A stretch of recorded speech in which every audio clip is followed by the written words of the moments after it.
Hello everyone. Today is a new session for Level 2. We'll be discussing Unit 3, Session 1, Kinds of Merchandise. Every retail organization, regardless of its size, will have a merchandise reporting hierarchy. It is important for the organizational structure of the buying office of the company. It guides both the customers that whom to call and how. At its middle to lower levels, it enables in categorizing and grouping of products for effective store display of merchandise and comprehensive analysis of sales data.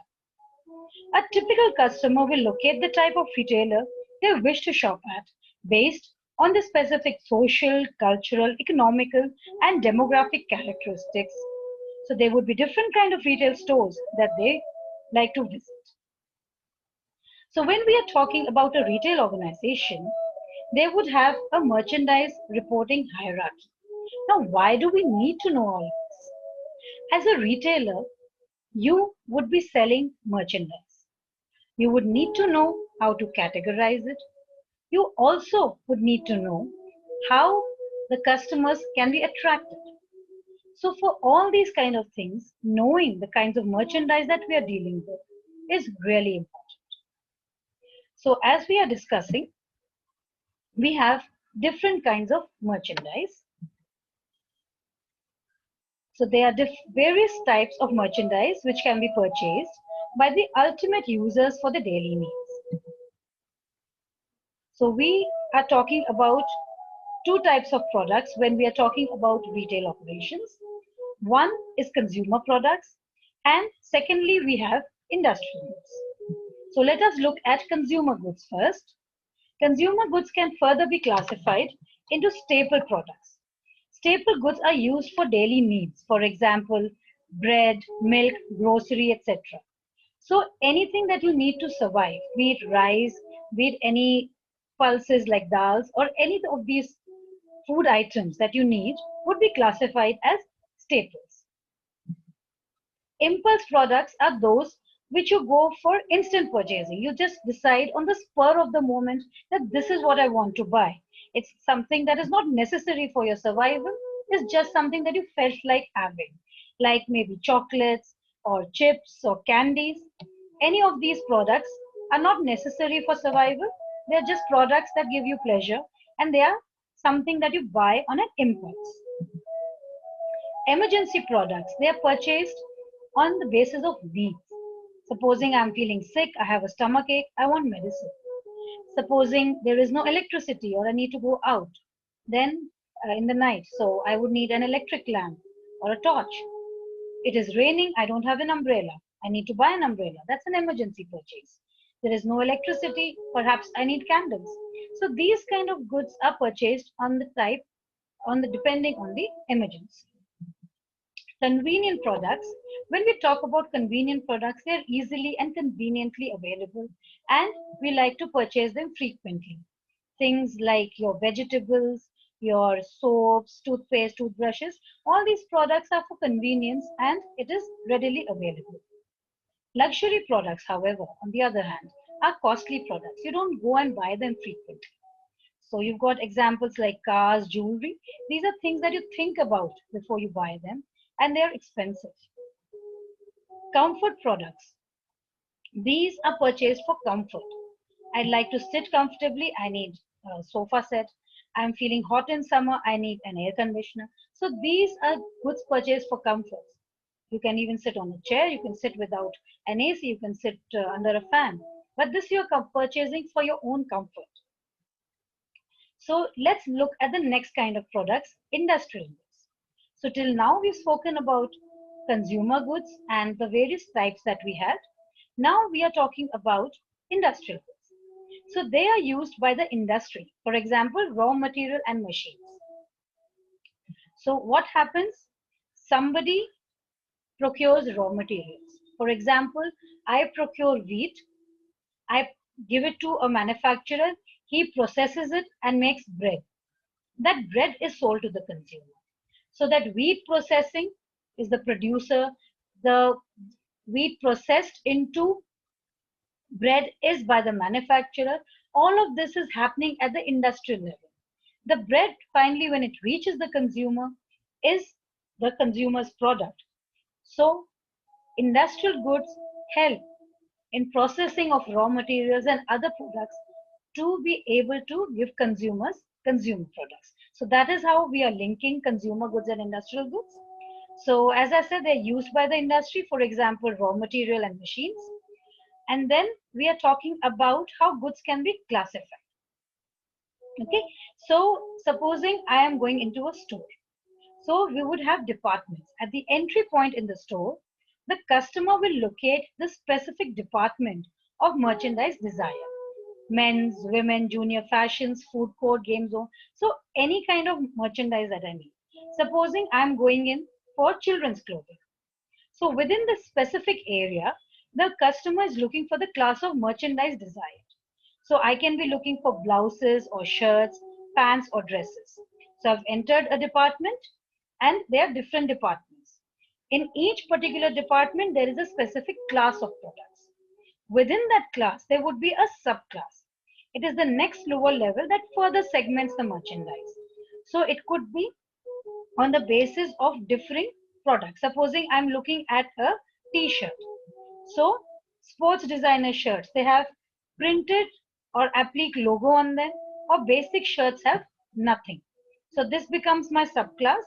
Within the class of t-shirts, I am looking at subclasses where there are t-shirts with logos, without logos. Similarly, we are looking at price. Within the subclass, the customer will look further to find the price according to the economy class. So that fits into their budget. So I am looking at a reasonably priced t-shirt for myself. So within the style, we again have a sub division here, style. Once the appropriate price point has been chosen, the customer will find the style within that price point that will satisfy their need.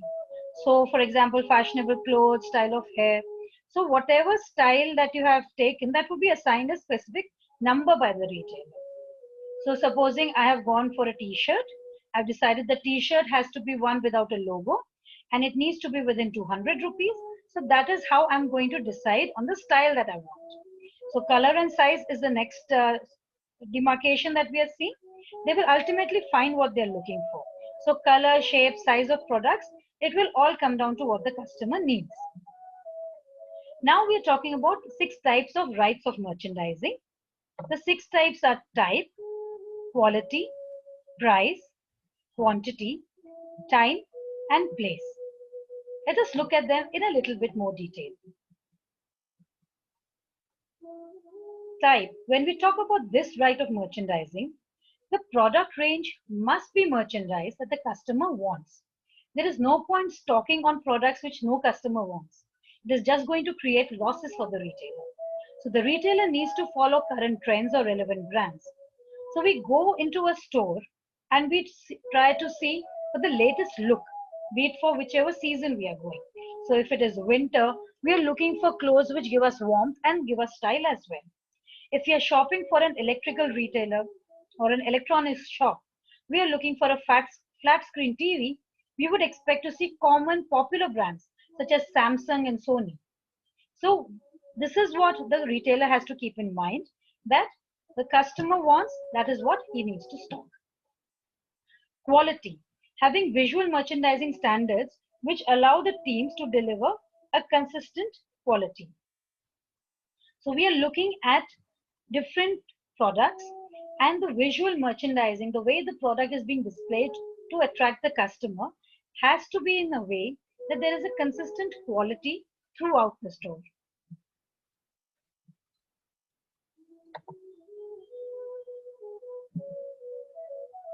Price is another rights of merchandising. We need it at the right price. The product, if it is highly expensive, does not attract customers. If it is very low, we don't make a profit. So it has to be high enough to make a profit and yet low enough to meet the competition and customers' expectations. Next, we are looking at quantity. There should be an optimal balance. It should be a profitable balance between the volume of sales and the amount of inventory in the store. So supposing you're keeping too much of stock, It is going to be waste.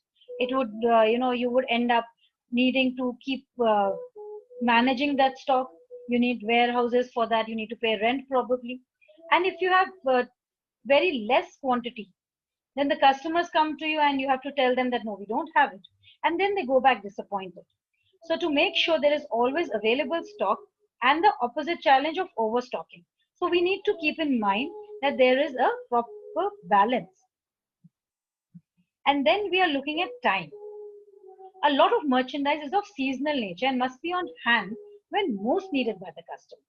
Now, just suppose you're going to buy, you're feeling very cold and you go to buy a room heater, and the retailer tells you that no, we just have, air conditioners at this time. Or the reverse, it is really hot and you're going to buy air conditioners and they're saying that there are only heaters available. Would you really go and buy from that electronic retailer? No. So it has to be as per the time. In this current times, you would be seeing if it is summer, we need to have products related to summer.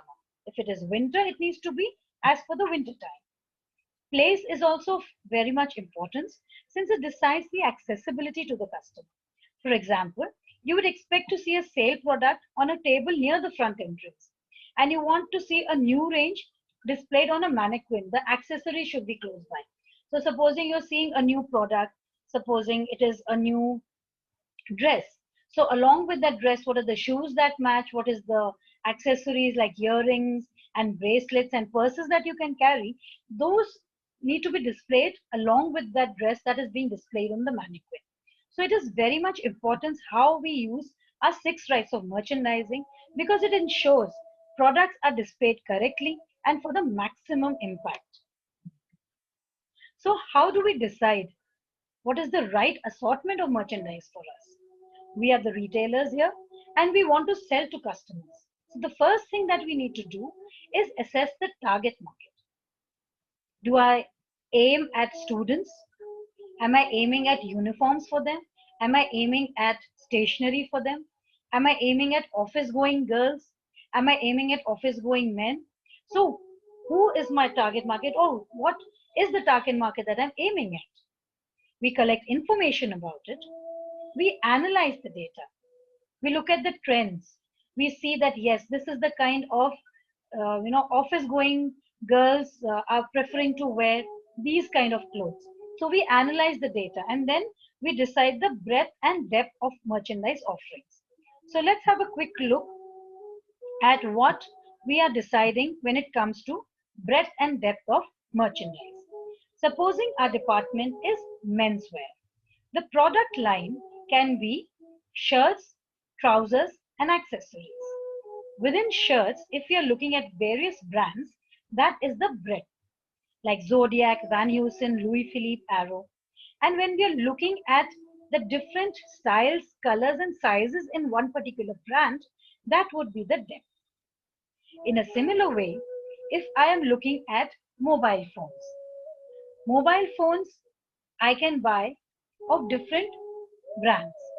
So mobile phones can be of Samsung, of Motorola, of Nokia, of any of these different brands. And within that particular brand, this is the breadth, the brands that we have. Within that particular brand, we have got different models. So those particular models are the depth. As a retailer, it's my decision what is the breadth of my merchandise and what is the depth of my merchandise. So when we are looking at merchandise, we need to know some merchandising tips as well. So the merchandiser must source products according to the latest trends and seasons. As we discussed earlier as well, if you're not keeping up with the trends or if you're not keeping up with the season, the customers are not going to be interested and we'll end up with stock that we don't need. The merchandise should be as per the age, sex, and taste of the target market. So it has to be as per the gender, as per the age. So if it is a toddler group, if it is some